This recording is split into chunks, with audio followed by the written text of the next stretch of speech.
میرے پیارے آقا صلی اللہ تعالی علیہ وسلم کے پیارے دیوانوں، اس اجتماع کے انعقاد کا سب سے بڑا مقصد یہ ہے کہ بے راہ روی کے شکار مسلمانوں کو سیدھے راستے کا مسافر بنایا جائے، اللہ عز و جل اور اس کے پیارے حبیب صلی اللہ علیہ وسلم سے جو تعلق کمزور ہوتا جا رہا ہے اسے مضبوط کرنے کی تعلیم دی جائے،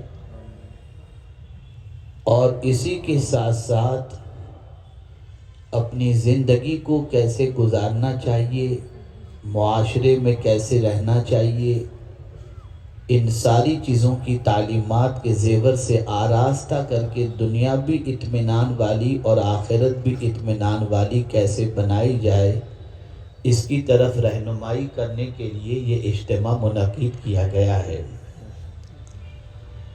ایسا نہ ہو کہ آپ اتنی بڑی تعداد کے اندر آج یہاں پر حاضر ہیں اور اس کے بعد جو کچھ بھی پیغام آپ کی سماعتوں کے حوالے کیا جائے اسے سنی انسنی نہ کر دیں، اسے دل کے نہا خانے میں جگہ دیں، تاکہ یہاں سے جو پیغام نشر ہو اس پر عمل کر کے اس کی برکتوں کو آپ اپنی زندگی میں محسوس کر سکیں، اور کل آپ کی زندگی میں انقلاب اس طریقے کا پیدا ہو چکا ہو کہ جو بھی آپ کی زندگی کو دیکھے یہ کہہ اٹھے کہ سنی اجتماع نے اس کی زندگی کو بدل دیا۔ میرے پیارے آقا صلی اللہ علیہ وسلم کے پیارے دیوانوں، ہم اور آپ اس وقت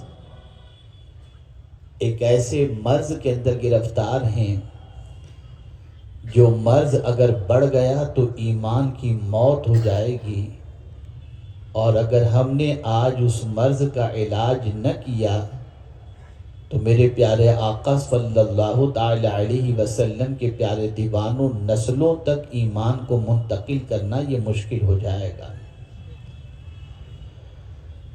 سب سے بڑی دولت کیا ہے؟ سب سے بڑا سرمایہ کیا ہے؟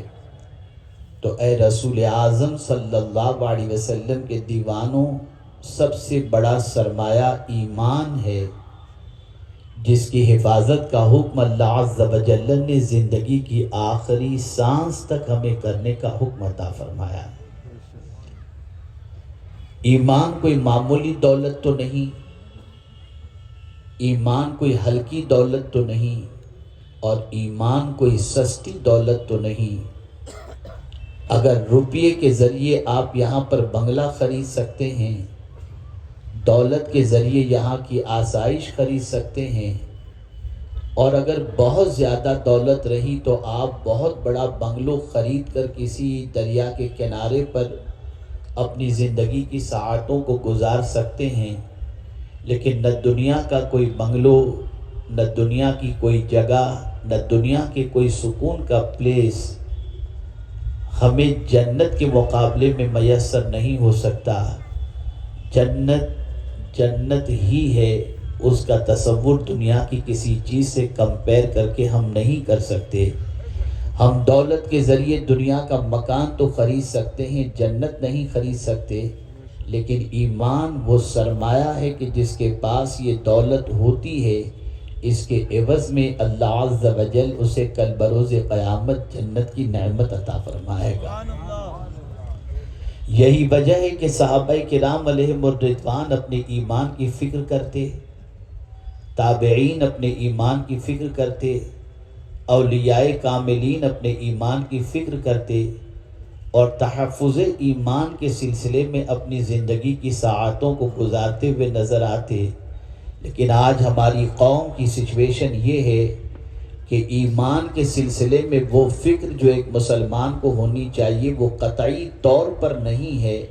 نہ ہم اپنی اولاد کے ایمان کی فکر کرتے ہیں، نہ اپنے ایمان کی فکر کرتے ہیں، نہ معاشرے میں بسنے والے مسلمانوں کے ایمان کی فکر کرتے ہیں، اور نہ ایسے اعمال سے بچنے کی کوشش کرتے ہیں کہ جن اعمال کی بنیاد پر ہمارا ایمان ہماری زندگی سے رخصت ہو جائے۔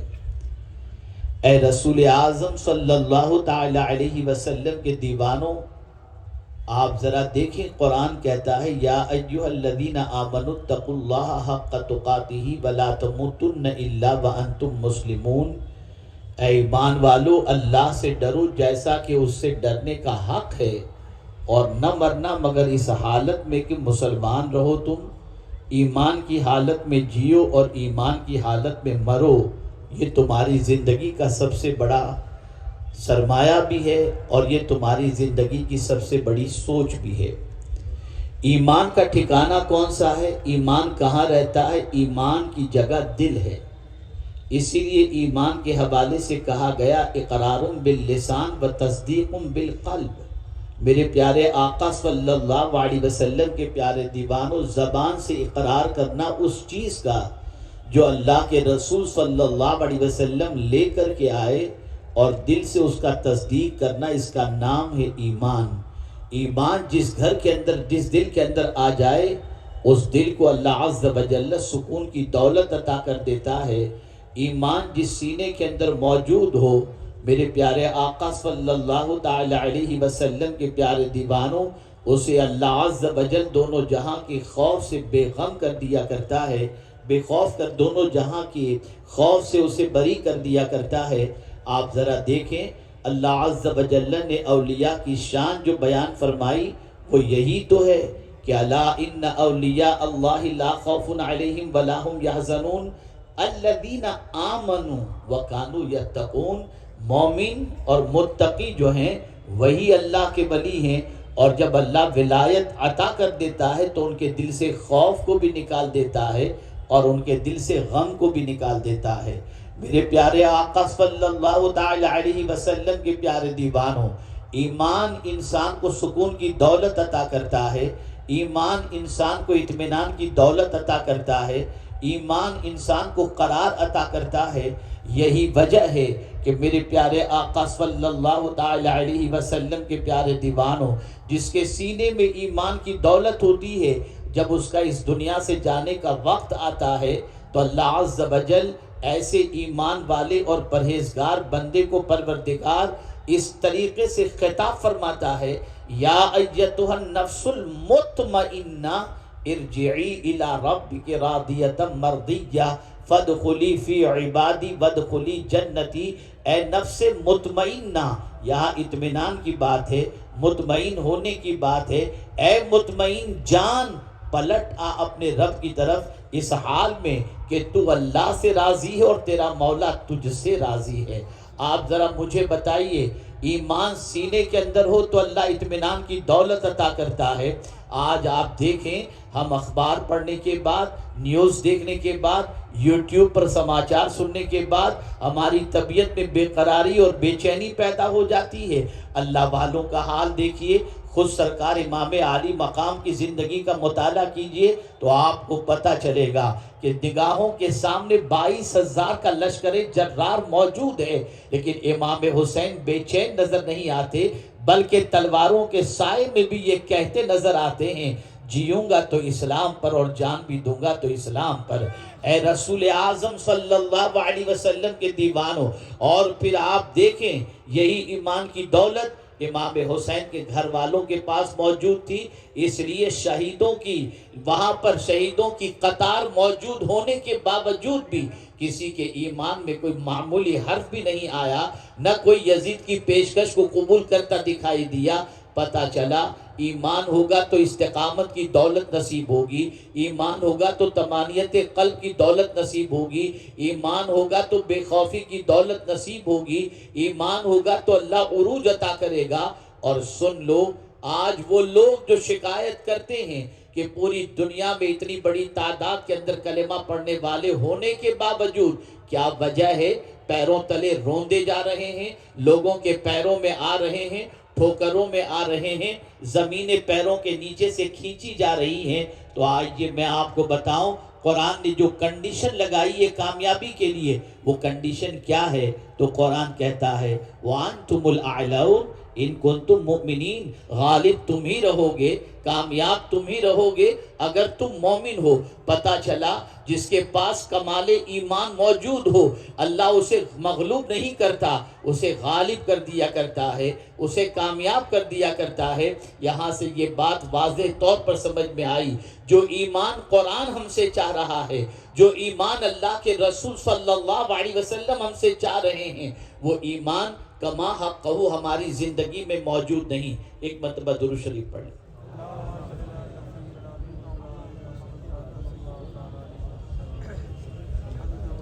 اللہم صلی علی سیدنا و مولانا محمد معدن الجود والکرم وآلہ الکرام وابنہ الکریم وبارک وسلم صلاة و سلاما علیکہ یا سیدی یا رسول اللہ صلی اللہ تعالی علیہ وسلم۔ اب آئیے میں آپ کو بتاؤں، ایک انسان آج کے دور میں خود کو خوش نصیب کب تصور کرتا ہے؟ جب اس کے پاس دنیا کی آسائش کے سارے سامان موجود ہوں تو وہ انسان اپنے آپ کو خوش نصیب تصور کرتا ہے۔ لیکن ایسی ساری چیزوں کی موجودگی کے باوجود اگر ایسوں کے دلوں میں جھانک کر کے دیکھیں تو بہت سارے ایسے ملیں گے جن کی زندگی میں قرار نہیں ہے، جن کی زندگی میں سکون نہیں ہے۔ میں نے کسی فٹ پاتھ پر سونے والے مزدور کو نیند کی گولی لیتے نہیں دیکھا، لیکن میں نے ہزارہ بنگلوں میں آرام کرنے والوں کو نیند کی گولی لے کر سوتے ہوئے ضرور دیکھا ہے۔ پتہ یہ چلا کہ میرے پیارے آقا صلی اللہ علیہ وسلم کے پیارے دیوانوں، خوش نصیب انسان وہ ہے جس کے دل کے اندر سکون موجود ہو، جس کے دل کے اندر قرار موجود ہو، جس کے دل کے اندر اطمینان موجود ہو، جس کے دل کے اندر ایمان کی دولت موجود ہو۔ اب آئیے، ایک ہمارا تصور ہے خوش نصیب انسان کے سلسلے میں، اور ایک حضرت فضیل بن عیاض رضی اللہ المولا تبارک و تعالی عنہ نے تصور عطا فرمایا کہ خوش نصیب کون ہے، تاکہ آپ محسوس کر سکیں۔ حضرت فضیل کوئی معمولی آدمی کا نام نہیں ہے، وقت کے عظیم محدث، مسجد نبوی شریف میں درس حدیث دینے والے، اور وقت کے ولی کامل کہ جب وہ اس دنیا سے تشریف لے گئے تو لوگ پکار اٹھے کہ فضیل بن عیاض نہیں گئے، آج اللہ کا خوف اس دنیا سے چلا گیا۔ وہ اتنے عظیم ولی کامل تھے۔ آئیے وہ کیا فرماتے ہیں خوش بخت اور بدبخت کے حوالے سے۔ آج ہمیں دیکھنا ہے ان کے قول کی روشنی کے اندر کہ ہم کون ہیں، ہم خوش بخت ہیں یا نہیں ہیں۔ آئیے میں آپ کو بتاؤں، حضرت فضیل بن عیاض رضی اللہ تعالی عنہ فرماتے ہیں کہ 5 چیزیں بدبختی کی علامت ہیں۔ اگر کوئی شخص ان 5 چیزوں کے اندر گرفتار ہے تو اسے سمجھ لینا چاہیے کہ وہ خوش نصیب نہیں ہے۔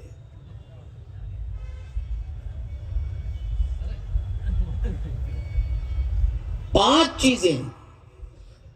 نمبر 1، القسوۃ فی القلب۔ پہلی چیز، دل میں سختی۔ دل اگر سخت ہے، دل پر اللہ اور اس کے رسول جل جلالہ و صلی اللہ علیہ وسلم کے ارشادات کے اثرات نہیں ہوتے، اور اس کے دل کے اندر کسی کے لیے نرم گوشہ نہیں ہے، اگر اس کا دل اتنا سخت ہو گیا کہ پریشان حالوں کو دیکھنے کے بعد بھی اس کے دل کے اندر نرمی پیدا نہیں ہوتی، اور اس کا دل اسی طرح سے سخت ہے، نہ مہربانی کا جذبہ، نہ نرمی کا جذبہ، اور نہ کسی کی پریشانی کو دیکھنے کے بعد اس کے دل کے اندر کوئی محبت کا گوشہ پیدا ہو، اگر یہ کیفیت نہیں، اور دوسرے اینگل سے فرمایا گیا کہ اگر اس کے کانوں تک اللہ عز و جل کا ارشاد پہنچے، اس کے رسول صلی اللہ علیہ وسلم کا ارشاد پہنچے، اور اس کا دل نرم نہ ہو اور ویسا ہی سخت رہے، اس انسان کو سمجھ لینا چاہیے کہ وہ خوش نصیب نہیں ہے۔ القسوۃ فی القلب۔ میرے پیارے آقا صلی اللہ تعالی علیہ وسلم کے پیارے دیوانوں، بعض وہ لوگ ہیں جن کا دل پتھر سے بھی زیادہ سخت ہے، کالحجارۃ او اشد من القسوہ۔ سے بھی زیادہ سخت. پتھر بھی تھوڑا سا نرم ہوتا ہے، جس کے بارے میں قرآن مقدس میں اللہ عز و جل نے فرمایا بعض پہاڑوں کے پتھر تو ایسے ہیں کہ جب ان کے سامنے اللہ کے خوف کا معاملہ آتا ہے تو وہ وہاں سے گرتے ہوئے نظر آتے ہیں خشیت ربانی کی بنیاد پر. اور آپ جو پہاڑوں سے پانی کے چشمے جاری دیکھتے ہیں، یہ پہاڑوں سے نکلنے والا پانی کا چشمہ در حقیقت یہ اس کے آنسو ہوا کرتے ہیں. اے رسول اعظم صلی اللہ تعالی علیہ وسلم کے پیارے دیوانوں، آج مسلمانوں کی سچویشن یہ ہے کہ ہر جمعہ کو مساجد سے علماء خطاب فرما رہے ہیں، بڑے بڑے جلسوں کے اندر اللہ اور اس کے رسول کے ارشادات ان کی سماعتوں کے حوالے کیے جا رہے ہیں، لیکن جب مسلمانوں کی زندگی کے اندر تبدیلی کے پرسنٹیج کا جائزہ لیتے ہیں تو ہماری عقلیں دنگ رہ جاتی ہیں کہ مسلمانوں کی زندگی کی تبدیلی کا پرسنٹیج 1% بھی شاید کہیں نظر آئے. وجہ کیا ہے؟ ان کا دل سخت ہو گیا. وجہ کیا ہے؟ ان کا دل قساوت قلب جس کو کہتے ہیں اس کا وہ شکار ہو گیا. لیکن اسلام صرف یہ نہیں ہے کہ مرض بتا دے، بلکہ اسلام مرض کا علاج بھی بتاتا ہے کہ اگر کسی کا دل سخت ہو چکا ہے، اتنا سخت کہ اللہ اور اس کے رسول کی باتوں کے اثرات اس کے دل پر نہیں ہوتے، تو آپ جانتے ہیں ذرا صحابہ کی سیرت کا مطالعہ کرو، ان کی حیات تجربہ کا مطالعہ کرو تو آپ کو پتہ چلے گا جب کبھی کسی صحابی کے دل کے اندر صحابی سختی محسوس کرتے تو بارگاہ رسول صلی اللہ علیہ وسلم میں حاضر آتے اور عرض کرتے یا رسول اللہ صلی اللہ تعالی علیہ وسلم، ہمارا دل سخت ہو چکا ہے، کوئی نسخہ ہو تو عطا فرمائیں تاکہ دل نرم ہو جائے.